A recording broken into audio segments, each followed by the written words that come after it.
Hello everyone, आज हम करेंगे लॉज ऑफ रिफ्रैक्शन। तो उससे पहले देखो, रिफ्रैक्शन होता क्या है। जब भी लाइट एक मीडियम से दूसरे मीडियम में एंटर करती है तो वो हमेशा बेंड हो जाती है और इसी फिनोमिना को हम क्या बोलते हैं, रिफ्रैक्शन बोलते हैं। तो अब देखो, लॉज ऑफ रिफ्रैक्शन में फर्स्ट लॉ को समझने के लिए पहले इस डायग्राम को समझ लो। देखो, कोई रे है, हमने कहा ये जो बीच में लाइन है ये इंटरफेस है, ये दोनों मीडियम को अलग अलग कर रही है।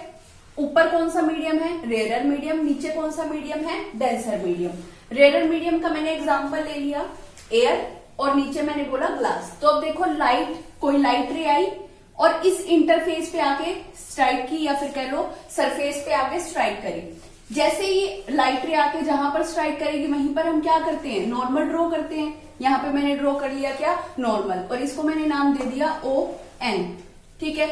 अब देखो, जब भी लाइट, प्रीवियस लेक्चर में हम कर चुके हैं, जब भी लाइट रेयर मीडियम से डेंसर मीडियम में जाती है तो वो हमेशा टुवर्ड्स द नॉर्मल बेंड हो जाती है।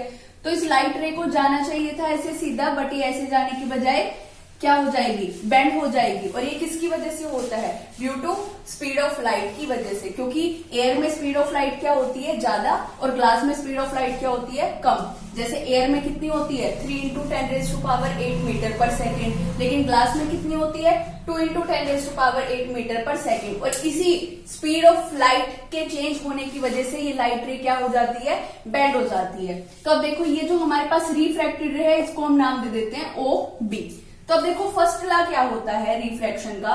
तो फर्स्ट लॉ क्या है कि इंसिडेंट रे, ये वाली रे को हम क्या बोलेंगे, इंसिडेंट रे। इसके बाद ये जो O पॉइंट पे जहां पे आके स्ट्राइक की है वहां पे हमने क्या ड्रॉ किया, नॉर्मल, ये नॉर्मल। और यहां से O पॉइंट से ये B तक वाली रे को हम क्या बोलेंगे, रिफ्रैक्टेड रे। तो फर्स्ट लॉ क्या कहता है कि इंसिडेंट रे, नॉर्मल और रिफ्रैक्टेड रे तीनों एक ही प्लेन पर लाई करते हैं। तो देखो, इंसिडेंट रे भी इसी प्लेन पे लाई कर रही है, नॉर्मल भी इसी प्लेन पे लाई कर रहा है, और रिफ्रैक्टेड रे भी इसी प्लेन पर लाई कर रहे हैं। तो देखो, the incident ray AO, refracted ray OB and normal drawn ON at point of incidence all lies in same plane। तो जैसे हमने रिफ्लेक्शन में भी सेम पढ़ा था, उसमें भी क्या था कि इंसिडेंट रे, नॉर्मल और रिफ्लेक्टेड रे तीनों ही सेम प्लेन पे लाई करते हैं। इसी तरीके से रिफ्रैक्शन के केस में भी फर्स्ट लॉ सेम होता है। क्या होता है, the incident ray, normal and refracted रे तीनों सेम प्लेन पर लाई करते हैं। ये जो इंटरफेस है इसी पे लाई कर रहे हैं ना तीनों। देखो, इंसिडेंट रे भी यहीं पे आई, नॉर्मल भी हमने यहीं से ड्रॉ किया, और रिफ्रैक्टेड रे भी यहीं से निकली। तीनों किस पॉइंट पर है, एक सेम पॉइंट पर लाई कर रही है।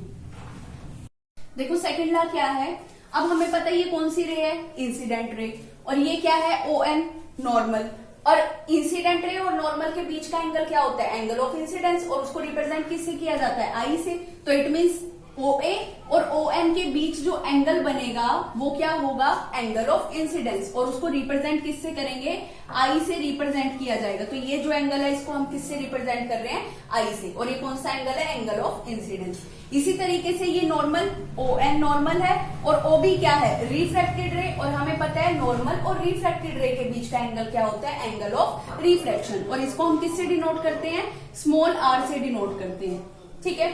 अब देखो, यहाँ पे क्या बोला गया सेकेंड लॉ में, फॉर एनी टू मीडियम, ये हमने दो मीडियम लिए, medium first, medium second, the ratio of sine of angle of incidence, means यहाँ पे ये जो एंगल की बात कर रहे थे हम, angle I, the ratio of sine of angle of incidence to the sine of angle of refraction is equal to the constant। Means दोनों की रेशो, दोनों sine of angle of incidence की ratio, sine of angle of refraction की ratio equal होती है किसके, constant के equal होती है। और उस कांस्टेंट को क्या कहा जाता है, रिफ्रैक्टिव इंडेक्स कहा जाता है। Refractive index of second medium with respect to first medium. अब देखो, पहला मीडियम है, इसका कुछ ना कुछ रिफ्रैक्टिव इंडेक्स होगा।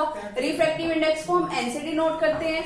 यहाँ पे इसका रिफ्रैक्टिव इंडेक्स, फर्स्ट मीडियम है तो हमने कह दिया N1।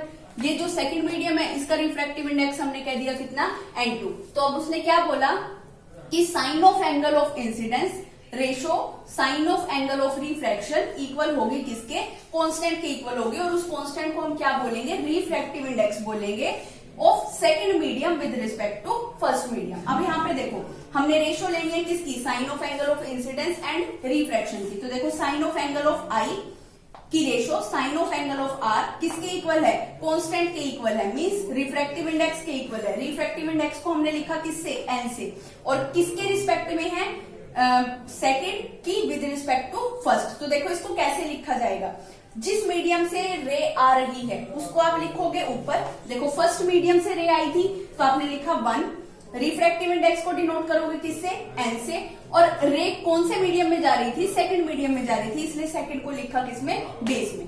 तो ये है क्या, refractive index of second medium with respect to first. अब अगर इसी को ही रेशो की फॉर्म में लिखना है तो जो चीज बेस में है उसको लिखोगे ऊपर, और जो चीज यहाँ ऊपर दी हुई है इसको लिखेंगे आप नीचे डिवाइड में। तो देखो n2, n जो बेस में था उसको आपने लिखा ऊपर, n2 डिवाइडेड बाय n1।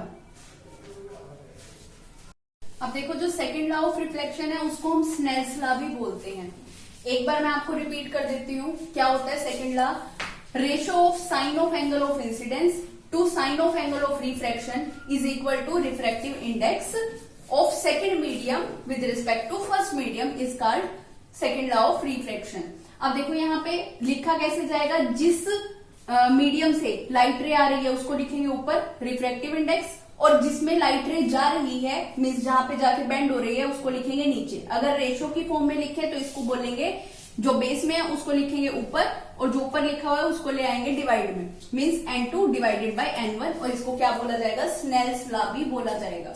अब देखो रिफ्रैक्टिव इंडेक्स एक बार रिवाइज करवा देती हूँ। रिफ्रैक्टिव इंडेक्स हमने पढ़ा था, देखो जैसे कि ये कोई इंटरफेस हमने ड्रॉ किया, कोई लाइट रे आई, ऊपर मीडियम कौन सा है, एयर, नीचे क्या है, ग्लास। पहले का रिफ्रैक्टिव इंडेक्स हमने बोल दिया कितना, n1, दूसरे का रिफ्रैक्टिव इंडेक्स हमने बोल दिया कितना, n2।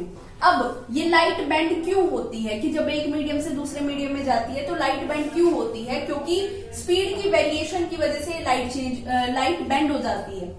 देखो एयर में स्पीड ऑफ लाइट कितनी है, 3 × 10⁸ मीटर पर सेकेंड, और ग्लास में कितनी है, 2 × 10⁸ मीटर पर सेकेंड। तो देखो जब लाइट एक मीडियम से दूसरे मीडियम में जाएगी तो क्या होगा, स्पीड की वेरिएशन होगी, और स्पीड में वेरिएशन होने के कारण वो क्या हो जाएगी, बेंड हो जाएगी। अब देखो रिफ्रैक्टिव इंडेक्स था क्या, ability of medium to slow down और faster, means change the speed of light, कि कितना वो स्पीड ऑफ लाइट को, मतलब कि लाइट की स्पीड को कितना चेंज कर रहा है, उसी एबिलिटी को हम क्या बोलते हैं, रिफ्रैक्टिव इंडेक्स बोलते हैं।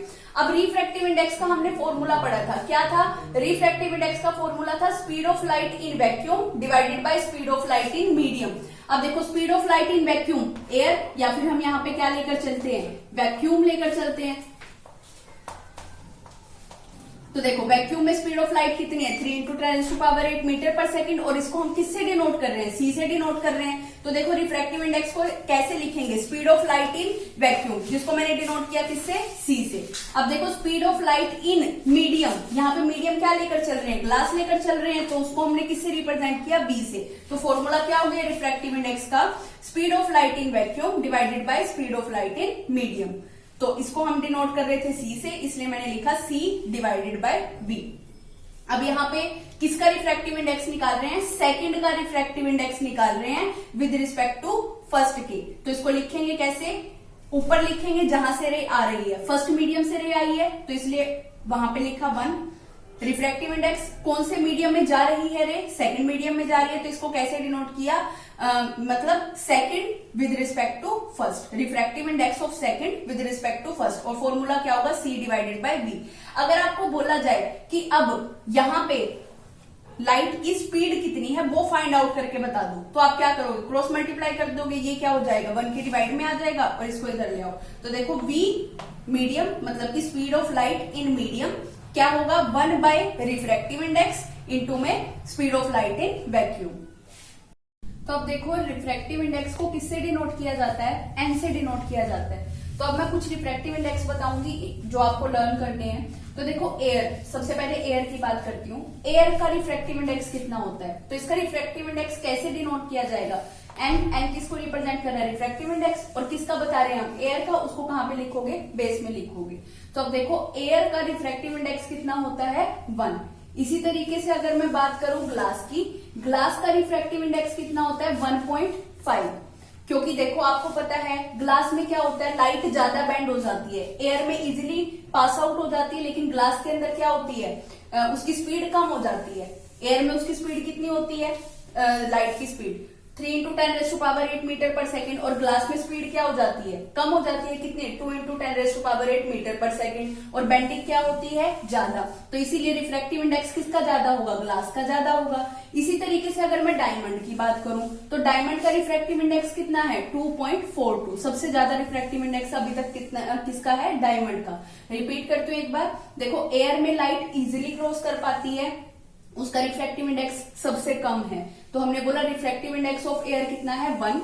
ग्लास में लाइट इजीली पास नहीं कर पाती, लाइट की स्पीड कम हो जाती है, जिसकी वजह से लाइट बेंड होती है, तो इसलिए उसका रिफ्रैक्टिव इंडेक्स कितना है, 1.5, मींस एयर से ज्यादा।